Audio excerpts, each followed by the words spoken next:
Salut tout le monde. Donc, ça fait longtemps que j'ai pas publié sur ma chaîne. J'ai été vraiment malade ces 4 dernières années.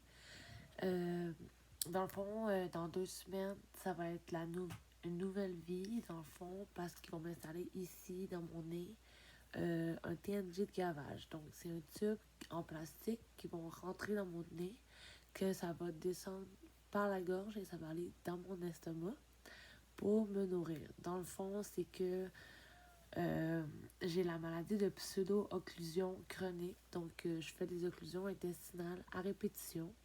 J'ai été opérée dans les 4 dernières années, j'ai été opérée au moins 16 fois. Euh, Puis j'ai été gavée par le nez, j'ai été gavée par un PICC line. Un PICC line, c'est dans le fond un cathéter normal, mais qui va dans une veine plus profonde du biceps, puis qui va aussi jusqu'au cœur. Donc, tu peux être nourri par là ou par une jéjunostomie. Ça, c'est un tube qui est dans ton ventre. J'ai déjà eu les trois, mais là, j'ai décidé de. Ma gastro a décidé plus que moi de mettre le tube dans le nez. Euh, c'est moins invasif que la jéjunostomie, ça fait moins mal aussi. Sinon, c'est dans 2 semaines, donc je vais vous tenir au courant, je vais faire des vidéos.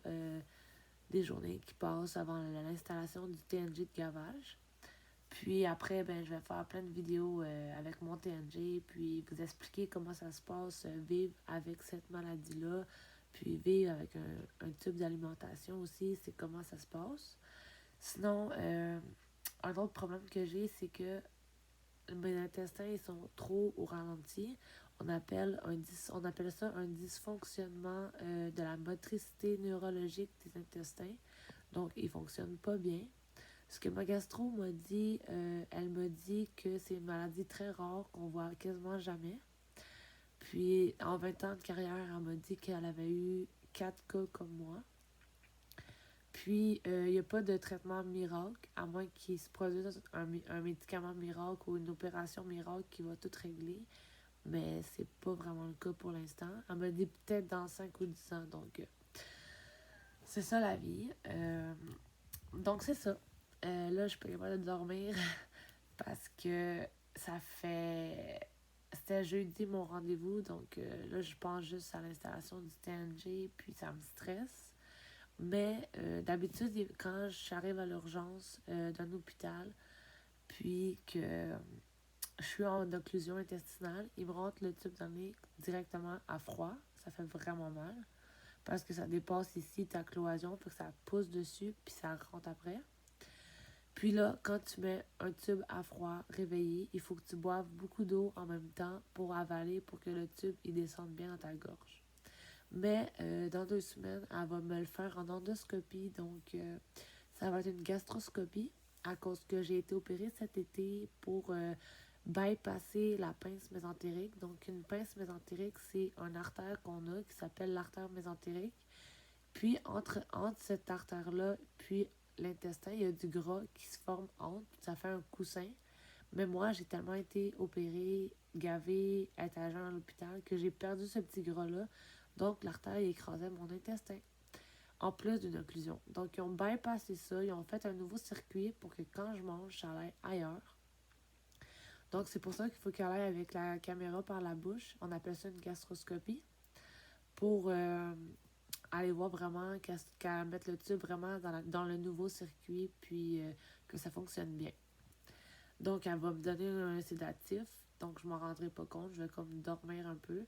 Puis ensuite, ça va être fini. Puis je vais pouvoir partir à la maison parce que j'ai pas à rester à l'hôpital à cause que j'ai déjà eu les formations pour comment se gaver à la maison avec la pompe puis les fils. Comme ça, c'est un exemple de fil. Euh, Ce petit bout-là, ok, il y a une mouche dans ma chambre. Ce petit bout-là, tu rentres ça dans l'embout de ton tube ou de ta jéjunostomie pour que l'alimentation aille dedans. Puis, ce petit bout-là, c'est ça que tu branches au sac. Et ensuite, avec ça, tu vas le mettre dans la pompe. Puis, ensuite, ça va être comme ça. Ensuite, ça va traîner le liquide, puis l'alimentation, puis ça va rentrer en toi, puis dans le fond, tu vas être nourri. Moi, je crois que ça va être surtout la nuit qui vont me nourrir, parce que le jour, tu fais tes activités quotidiennes, donc c'est un peu dérangeant, puis embêtant d'avoir tout le temps un fil qui traîne avec toi, mais le tube, il va passer comme ici, on va le mettre sur la joue collée, puis ça va aller derrière l'oreille. Donc, c'est pas si gênant quand c'est pas branché. Bref, dans le fond, c'était juste pour vous reparler sur ma chaîne YouTube parce que ça faisait vraiment longtemps que j'étais pas venue. Puis voilà. Donc, vous allez avoir des nouvelles bientôt pour tout ça. Je vais faire des petites vidéos à l'hôpital aussi. Puis vous parler de comment ça s'est passé. Bye! Bonne nuit tout le monde!